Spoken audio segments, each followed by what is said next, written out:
Hello guys, come back to C K creation.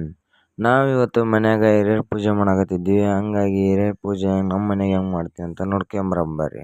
ನಮ್ಮ ಮನೆ ನೋಡಿದ್ರೆ ಬೆಳಗ್ಗೆ ಪೂಜೆ ಮಾಡ ಅಂತ ಹೇಳಿದ್ರೆ, ನಾನು ನೋಡಿದ್ರೆ ಸಾಯಂಕಾಲ ಮಾಡಕತ್ತೀನಿ. ಹಂಗ ದೀಪ ಹಚ್ಕೊಂಡು ಉದಿನ ಕಡ್ಡಿ ಹಚ್ಚಿ ಉದಿನ ಕಡ್ಡಿ ಬೆಳಿಗ್ಗೆ ಸಾಯಂಕಾಲ ಎಲ್ಲ ಟೋಟಲಿ ರೆಡಿ ಆಗಿತ್ರಿ. ನಾವು ಇಷ್ಟರು ಮನೆಯವ್ರು ಸೇರಿ ರೆಡಿಯಾಗಿ ಪೂಜೆ ಮಾಡಾಕ ನಿಂತ್ವಿ.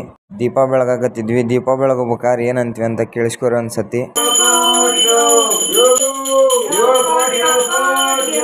ಅನ್ಕೊಂತ ಅವನ್ನೆಲ್ಲ ಹಿಡ್ಕೊಂಡು ಹೊರಗೆ ನಿಂತ್ಕೊಂಡಿದ್ವಿ. ಎಲ್ಲಾನು ಜಗಲಿ ರೂಮ್ನಾಗ ಇಟ್ಟು ನಮ್ಮ ಅಪ್ಪಾಜಿ ಅವ್ರು ಹಿಡ್ಕೊಂಡಿರೋ ದ್ಯೂಟಿಗೆ ತಗೊಂಬಂದು ದೀಪ ಶಾಂತಿ ಮಾಡ ಅಂತಿದ್ರು.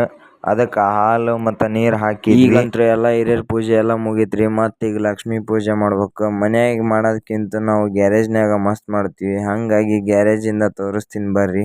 ನಾವು ಹೋಗೋಷ್ಟ್ರಿಗೆಲ್ಲ ನಮ್ಮ ಕಾಕ ಸ್ವಚ್ಛ ಮಾಡ್ಕೊಂಡಿದ್ನರಿ. ಮತ್ತು ಹಂಗ ಡೆಕೋರೇಷನ್ ಮಾಡಿಸಿದ್ದೆ. ಸ್ವಲ್ಪ ಕೆಲಸ ಇತ್ರಿ. ಕೆಲಸ ಮುಗಿಸ್ಕೊಂಡು ಪೂಜೆದ ಅಂಗಡಿಗೆ ಹೋಗಿ ಪೂಜೆ ಸಾಮಾನು ತೊಗೊಂಬರತ್ತಿದ್ವಿ ನಾವು ನಮ್ಮ ಕಾಕ. ಮತ್ತು ಹಂಗ ಪಟಾಕ್ಷಿನೂ ತೊಗೊಂಬಂದಿವ್ರಿ. ಮತ್ತು ಪೂಜಾರಿಯರ್ನ ಕರೆಸಿ ಪೂಜೆನೂ ಮಾಡ್ಸತ್ತಿದ್ವಿ.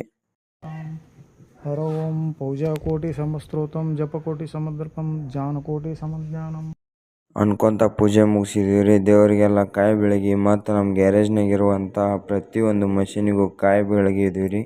ಮತ್ತು ಕಾಯಿ ಹೊಡೆದ ಗ್ಯಾರೇಜ್ ಮುಂದೆ ಒಂದು ಲಕ್ಷ್ಮೀ ಗುಡಿ ಇತ್ತು. ಅಲ್ಲಿ ಹೋಗಿ ಸ್ವಲ್ಪ ಪೂಜೆ ಮಾಡಿದ್ವಿ. ಪೂಜೆ ಮುಗಿಸ್ಕೊಂಬಂದು ನಮ್ಮ ಅಪ್ಪಾಜಿಯವ್ರ ಕೈಲಿ ಕುಂಬಳಕಾಯಿ ಹೊಡ್ಸಿದ್ವಿ ರೀ. ಟೋಟಲಿ ಎಲ್ಲ ಮುಗಿಸ್ಕೊಂಡು ಪಟಾಕ್ಷಿ ಹಾರ್ಸಕ್ಕೆ ನಿಂತಿದ್ವಿ ನೋಡ್ರಿ. ದೀಪಾವಳಿಯಾಗ ಬಿಟ್ರೆ ಮತ್ತೆ ಅವಾಗ ಪಟಾಕ್ಷಿ ಹಾರ್ಸೋದು ಅಂತೇಳಿ ಜಗ್ ಪಟಾಕ್ಷಿ ತೊಗೊಂಬಂದಿದ್ವಿ. ನಮ್ಮ ಮನೆಗಿಂದ ಹಿರಿಯರ ಹಬ್ಬ ಮತ್ತು ಲಕ್ಷ್ಮೀ ಹಬ್ಬ ನಿಮ್ಗೆ ತೋರಿಸಿನ್ರಿ. ಹೆಂಗಿತ್ತು ಅಂತೇಳಿ ಕಮೆಂಟ್ನಾಗ ತಿಳಿಸ್ರಿ. ಹಾಗೂ ಲೈಕ್ ಮಾಡಿರಿ, ಶೇರ್ ಮಾಡಿರಿ ಅಂತ ಹೇಳ್ತಾ ಸಬ್ಸ್ಕ್ರೈಬ್ನು ಮಾಡಿರಿ. Thank you for watching.